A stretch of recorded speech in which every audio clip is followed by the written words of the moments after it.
Today, we're diving into one of the most incredible tools in all of eye care, the slit lamp. And it's so much more than just a fancy microscope. It's really a masterclass in how to use light to see the invisible. So let's turn on the beam and see what we can find. I mean, think about it for a second. The human eye is this transparent, three-dimensional marvel. So how in the world do you examine all of its delicate internal layers without being invasive? How do you see things that are literally designed not to be seen? Well, the answer is just brilliant. You use light. But, and this is the key, not just any light. A slit lamp isn't one single tool. It's a whole toolkit where every single beam, every angle, every filter is a specialized instrument designed for a very specific job. Okay, so at its core, yes, the slit lamp is a super powerful microscope that gives you this amazing, magnified 3D view of the eye. But its real genius? That lies in its incredibly versatile illumination system. And it's that combination of magnification and light control that makes it an absolute cornerstone of clinical practice. So let's open up that toolkit. We're going to look at 5 main illumination techniques. I want you to think of these as the primary attachments you can choose from. Each one bends and shapes light in a totally unique way to make different parts of the eye just pop into view.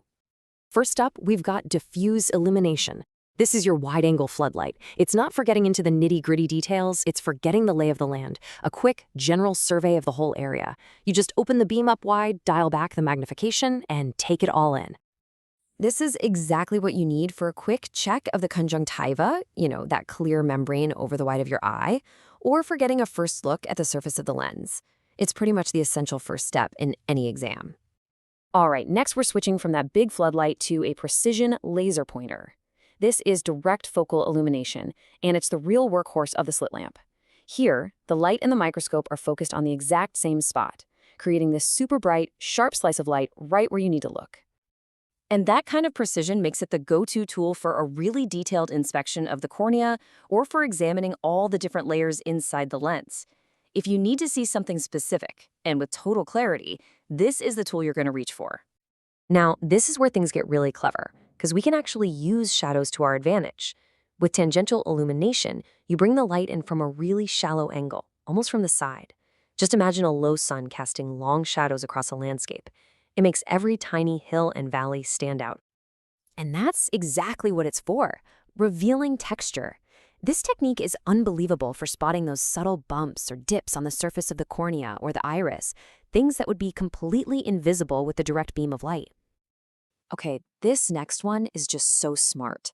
With retroillumination, you're not looking at light bouncing off of something. You're looking at something silhouetted against the light.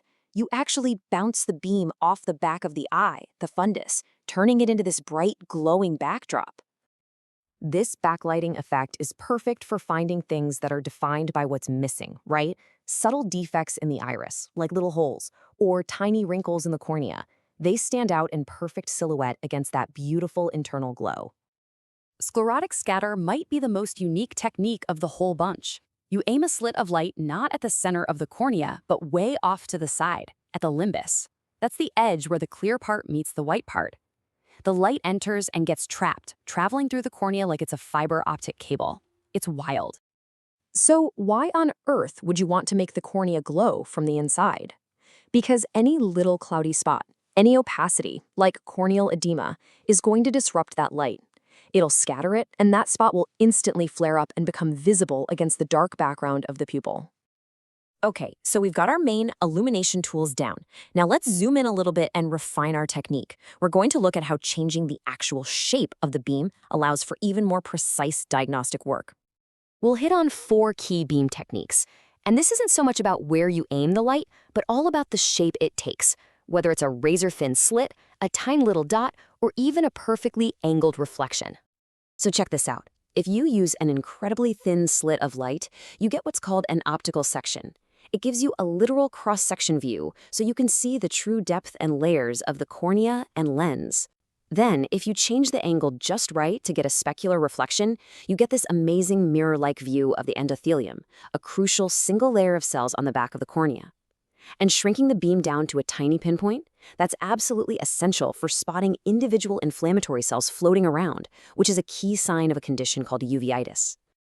All right, let's put it all together now. This is where mastering that toolkit really pays off.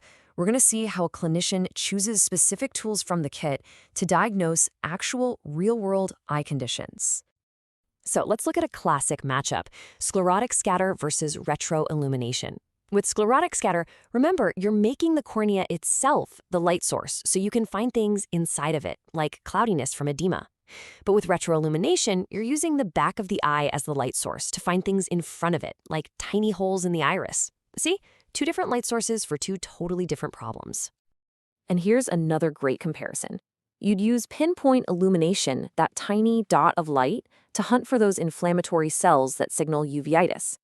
But to figure out what's going on with a cataract, you'd switch over to optical sectioning, that razor-thin slit, to see exactly where the cloudiness is located within the different layers of the lens. It's all about picking the right tool for the job. And this really sums it all up perfectly. The slit lamp is more than just a microscope. It's a dynamic tool for comprehensive anterior segment evaluation. It's not some static device you just look through. It's an active, dynamic instrument that demands real skill to unlock everything it can show you. And that's really the bottom line, isn't it? For any eye care professional, getting comfortable with this entire toolkit of light, knowing which beam to use and when and why, is absolutely fundamental.